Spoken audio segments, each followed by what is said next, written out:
আসসালামু আলাইকুম গাইস, তোমরা কেমন আছো?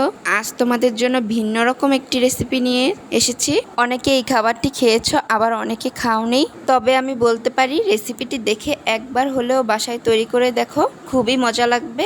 এখানে আমি বাত্তি ডাটা বা বুড়ো ডাটা নিয়েছি। আমি খোসা সহই নিয়েছি, দেখতেই পাচ্ছ।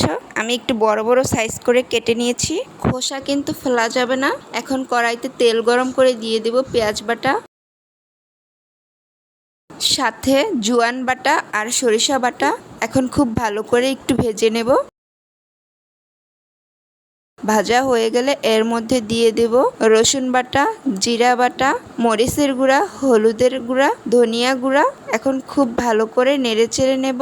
আবারও খুব ভালো করে একটু ভেজে নেব। ভাজা হয়ে গেলে দিয়ে দেব পরিমাণ মতো পানি।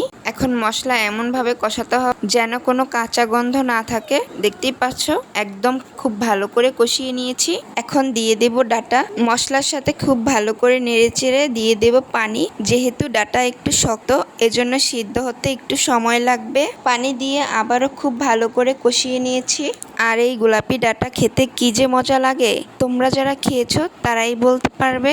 ডাটার ভিতরটা মিষ্টি মিষ্টি। কষানো হয়ে গেলে আবার একটু ঝোল দিয়ে দেব। আমি কিন্তু কোনো ঝোল রাখবো না, কিন্তু ডাটা সিদ্ধ হওয়ার জন্য তো ঝোল দিতেই হবে। ডাটা সিদ্ধ হয়ে গেছে আর আমার রান্নাও কিন্তু প্রায় শেষের দিকে, দেখতে পারছো। জীবনে একবার হলেও এই রেসিপিটি করে দেখো, সবাই তোমার প্রশংসা করবে, বলবে ডাটা দিয়েও এত মজার রেসিপি হয়, জানতাম না।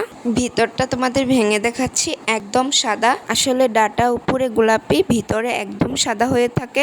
রেসিপিটি ভালো লাগলে লাইক, কমেন্ট, শেয়ার করে আমার পাশে থাকবে। আল্লাহ হাফেজ।